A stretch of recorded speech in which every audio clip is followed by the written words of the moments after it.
When it comes to terrorism, everyone is entitled to their own analysis and theories, but they are not entitled to their own facts. Hi, this is Phil Gurski, President and CEO of Borealis Threat and Risk Consulting, and you're listening to QuickHits, short podcasts about all matters related to public safety and national security.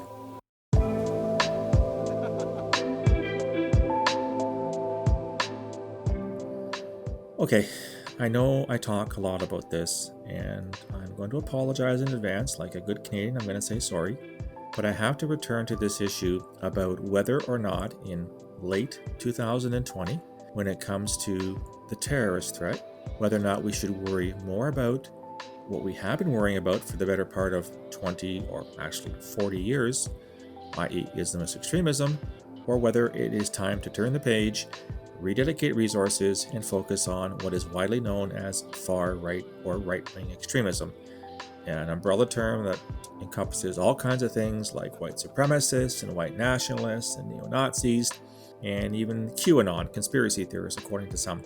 And as you've heard me say ad nauseum, I think that's premature. I think that would not be a wise move for the security, intelligence, and law enforcement agencies around the world to holus bolus drop resources on Islamist extremism and rededicate them towards the far right. What I decided to do is do a bit of an experiment last week. So starting last Monday, I recorded all the acts of terrorism that occurred anywhere in the world based on open source information. Full disclosure, this is not a scientific study. The data I'm about to produce and share with you was derived from my daily look at the news around the world. I look at hundreds of news sites on a daily basis because I'm just an old retired guy and I have lots of time. And I made note of whenever an act of terrorism took place. Is it the list exhaustive? No. And the events that I did take note of, I think are all terrorist in nature. Some would disagree with me for all kinds of reasons. But I'm fairly confident that if a significant event took place somewhere in the world over the past 7 days, that one of the news sources that I read on a daily basis would certainly have covered it. Meaning, I don't think I missed anything that was really important. So here goes. Here's what I detected over the past 7 days in terms of terrorist attacks somewhere on planet Earth. On November the 15th, gunmen attacked a bus full of civilians in Ethiopia, killing at least 34. Motive, indeterminate at this point. On the 16th, in Afghanistan, 3 different attacks, one using an IED and 2 using guns, total of at least 25 people dead and at least 20 wounded, probably all attacks by the Taliban. On the 17th of November, an attack in Somalia by a suicide bomber claimed by Al-Shabaab, 5 dead, 8 wounded, and an attack by the Allied Democratic Forces in the DRC, the Democratic Republic of the Congo, in which 36 were killed. On the 18th, in Pakistan, gunmen killed 1 person, Islamist extremism. On the 19th, back to Afghanistan, a mortar attack by the Taliban killed 7, an attack in Pakistan killed 2, and ISIS terrorists in Syria killed 11. On the 20th, Somalia again, Al-Shabaab planted an IED in which 3 were dead and an undetermined number were wounded. In India, security forces thwarted a terrorist attack by Jaish-e-Mohammed, an Islamist terrorist group. On the 21st, 2 attacks in Afghanistan, one by the Taliban deny, probably the Taliban, if not it could be Islamic State in Khorasan. A mortar attack killed 10 and wounded 51, and a second IED attack wounded 4. An IED attack in Iraq on the same day killed 10, and an attack by undetermined Islamist extremists in Pakistan killed 1 and wounded 2. On the same day, the 21st, in Nigeria, there were 2 attacks by Boko Haram, in which 13 were killed and 26 wounded. And last but not least, on the 22nd, we began the week with Afghanistan. The Taliban carried out an attack using guns, killing 6 people and wounding another 12. That's what I found last week in terms of terrorist attacks around the world. If we look at this data, we look at where the attacks took place, we look at the groups that were either claimed the attacks or are believed very strongly by authorities to be behind the attacks, what is it that we find in common? Well, it's not rocket science.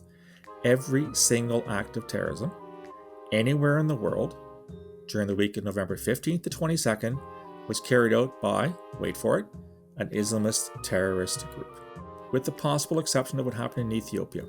That one is yet to be determined. It's complicated by the fact there's now a civil war between the Ethiopian government and up in Tigray in the north, the Tigrinya People's Liberation Front. So we all know that when wars take place, facts are kind of foggy. So that one is a bit of an exception. But every other attack, and there's some 24 that I've named, were carried out by Islamist extremist terrorists. Today's video is brought to you by my latest book, When Religion Kills, a look at how the so-called faithful in many religions advocate murder in the name of their God. Buy it today. Just click on the link in the text portion of this podcast. What did we not see? We did not see, during the week of November 15th to 22nd, a single act of terrorism anywhere on our lovely blue planet carried out by a group that was not Islamist extremist. In other words, no far-right attacks, no Sikh terrorist attacks, no Buddhist terrorist attacks, no environmental terrorist attacks, no violent incel attacks for those who think that violent incels are terrorists. I happen to disagree with that. In other words, why in heaven's name would security services and law enforcement decide to shift resources from one particular set of investigations to another when all the violence is happening still in the first category?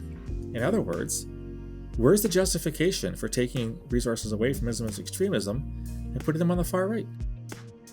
Again, as I've said on many occasions, it's not that the far right can be ignored. They do present a risk. They need to be monitored, but not to the same extent that Islamist extremism does. Now, this will vary from country to country. The United States is an interesting exception, where I think they probably need to devote a lot more resources to what they call domestic terrorism, i.e. far-right terrorism. But for every other country on the planet, including my own here in Canada, that would be an idiotic move to holus bolus move resources away from Islamist extremism. That is the number one terrorist threat to the planet, and will be for the foreseeable future. What this points out is that amongst this debate, those who are very strongly advocating it's all about the far right all the time, there's no data to back that up. Yes, there's all kinds of people online spouting all kinds of garbage, but I've said it before and I'll say it again. The vast majority of people who say stupid shit online never do anything. They're just wannabes. They talk the talk, they don't walk the walk. You are entitled to your theories about terrorism. You're entitled to weigh in on where you think this is all going. You're entitled to write academic articles or pieces for popular media, open source, that talks about terrorism. What you are not entitled to is to make up your own data. Unless you can point to other data sources that I've missed over the past 7 days, in which there were dozens of attacks carried out by the far right, it's pretty hard to question what I've come up with. The data simply does not support, as of late November 2020, that far-right terrorism has usurped Islamist extremism as the number one terrorism threat across the world. In the vast majority of countries, it's still about jihadis all the time, and will be for quite some time to come. So let's keep having this debate about what is terrorism, what we should do about it, where we think it's going. But let's start with some data, can we, folks? Because without data, theories are useless. Anyhow, that's what I think. Do you agree with me? Do you have alternative data that points in a different direction? I'd love to hear from you. You can reach me on Gmail, borealisrisk@gmail.com, or on Twitter @BorealisSaves. You can also find me on LinkedIn and on Facebook. If you like the content and want to receive more, go to my website, borealisthreatandrisk.com, hit the subscribe button. Provide your email address, you'll get a free daily digest first thing in the morning, all the Today in Terrorism, all the podcasts, all the blogs, all the media interviews, free to your inbox once a day. Love to hear from you, what you thought of this podcast or others, ideas for future ones. I'll talk to you again soon. Until then, stay safe.